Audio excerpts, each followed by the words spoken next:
கொண்டாந்து கொடுப்பாரு, இரவுல கொண்டாந்து கொடுப்பாரு. அஜித்தினுடைய சிந்தனை இருக்கிறது மிகப்பெரியதொரு சிந்தனை.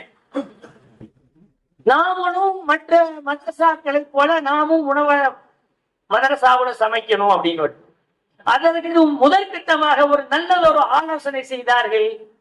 ஒரு டப்பா யாரெல்லாம் உணவு தருகிறார்களோ அவர்களை வீட்டுல அந்த டப்பா வைக்கப்படும்.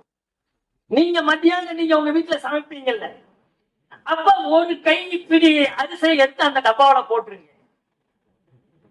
ஒரு வாரமோ அல்லது ஒரு மாதமோ சென்று அந்த வசூல் பண்றதுக்கு வருவாங்க. நானும் அந்த பணியை செய்திருக்கிறேன்.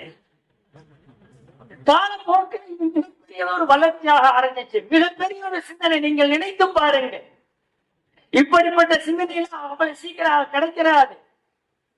கிட்டத்தட்ட